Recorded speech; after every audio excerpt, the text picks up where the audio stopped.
المتنمر ده قرر ان هو يخصيك، كان مهنطب مش هسيبك. فيا ابني استفدت ايه؟ محمود هو اللي اتكلم بس محدش تاني اتكلم. شوف بقى تعملي معاه ايه. خليني بقى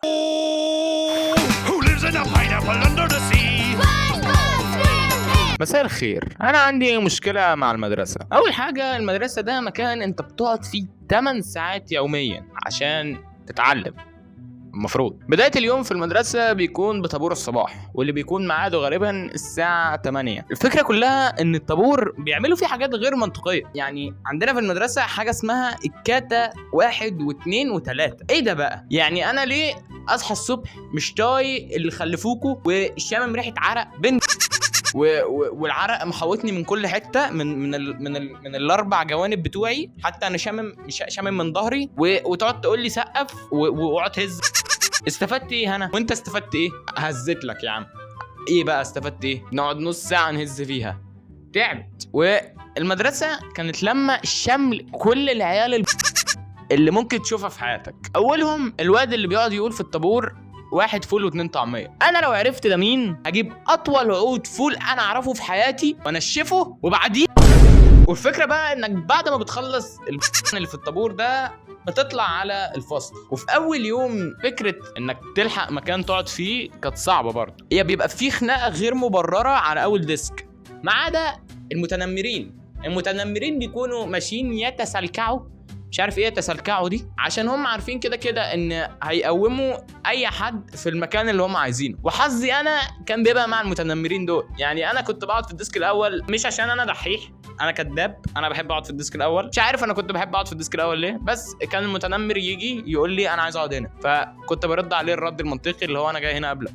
بيحصل بعض المناوشات بكل هدوء من غير عصبيه ولا خناق ولا ضرب ولا تنمر، وانا برجع في الديسك الثاني.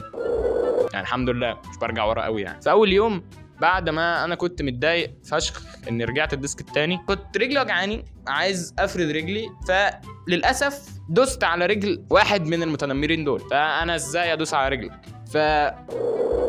بعد الحصه المتنمر ده قرر ان هو يخصيني. هو متنمر صاحبه، فصاحبه ده جه كتفني من ظهري كده، والمتنمر التاني ده كان مهنطب كانش عايزني اخلف عشان دوست على رجله بس. فانا جات لي القوه عشان انا محتاج ان انا اشوف عيالي عامه. فالحمد لله خفت المتنمر اللي كان ورايا وطلعت اجري من المتنمر اللي قدامي اللي انا دوست على رجله. المتنمر ده طلع يجري ورايا، فانا نزلت على السلم، هو خد السلم، فانا نزلت على السلم وهو خد السلم كله زحف. وهو بيقع بيقول لي مش هسيبك.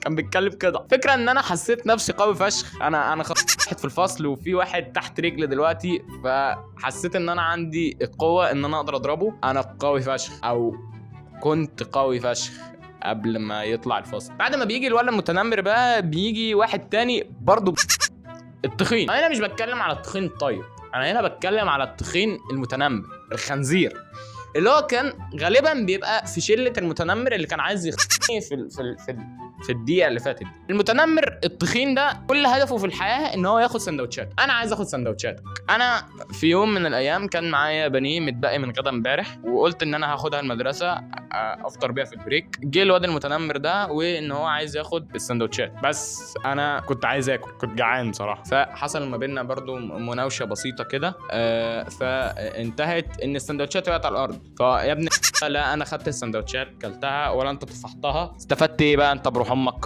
استفدت ايه؟ هو بعد دقيقه حرفيا راح خد سندوتشات من واحد تاني. الحمد لله، يعني الحمد لله. رحت خدت بانيه من واحد صاحبي، بلطقت عليه بس السندوتشات ما وقعتش على الارض. تمام يعني. وبعديها بقى لما بتقرر تكون شخص سوي وتركز في الحصص اللي انت بتخشها دي، تلاقي مدرسين بيعتمدوا ان هم يميزوا الناس اللي معاهم في الدروس عشان انت تروح تاخد معاهم درس. مثلا انا كانت مدرسة العربي بتاعتي في ابتدائي كانت بتميز اللي بياخد معاه درس بان هي توقفه على الفصل. فكرة انك تقف على الفصل دي سلطة بنت اوف يخرب بيت العظمة. انا ببقى مدرس وانا قدك يعني الفكره ان انت لما بتقف على الفصل دي، ان هو لما حد بيتكلم او كده انت بتقدر تكتب اسمه على السبوره، فالمدرس يجي يشوف ايه ده كاتب اسمه، بعدين ما بيعملوش حاجه يعني. طب خلاص، طب يعني ليه بتفرهدني على الفاضي؟ ان انا يوم ما وقفت على الفصل فكنت مشخصن الحوار قوي مع الولاد، وكنت سمب فشخ مع البنات. الولاد كان اي حد بسمع فيه نفس، انا كان عندي سلطه دلوقتي، فتمام هكتب اسمك واعمل اللي تعمله بقى بعديها. لحد ما دخلت الميس قالت لي ايه ده، فبقول لها محمود هو اللي اتكلم بس، ما حدش تاني اتكلم، شوف بقى تعملي معاه ايه. عشان محمود كان بيهددني ان انا لو ما مسحتش اسمه هيفشخني، بس انا كنت فدا الفصل، انا هضحي بنفسي. المهم الميس دخلت قالت لي محمود قال لي بيتكلم، عملت كده خدت حاجتها ومشي. طب والفشخه اللي انا هتفشخها وتضحيه الفصل والسيناريو اللي انا عملته في دماغي. البنت بقى اللي هي انا كنت بسمب عليها دي، هي كانت اجمل واحده في الفصل بالنسبه لنا، احنا كنا مسمينها ياسمين صبري. بس انا لما شفت الصور بتاعتنا زمان شفت البنت دي هي ياسمين. هي ياسمين صبري دي كانت معلقه 3، كان في الفاينل السيمي فاينل بتاعنا عليها 3، فياسمين صبري دي كان نص النهائي انا و2 كمان، عشان اللي هيكسب هو اللي هيكون هي بتحبه. فانا تاهلت النص النهائي الحمد لله، وده كان اول خازوق انا اخده في حياتي، وبعديها بقى الحمد لله سلسله من الخوازيق لن تنتهي. وعندنا برضو الواد النيرد اللي بيلبس نظاره، ما تبصليش كده انا ما كنتش منهم يعني، ما تخدعش في المظاهر، مش كل حاجه بالشكل. عندك ايرون مان بيقول ان هو بضغط الحديد، بس هو اصلا يعني. ولو حد بيسال ايه مصدر الكلام ده من ابن عمه توفيق. تعرفش مين توفيق؟ تعرفه؟ ماشي خليني بقى.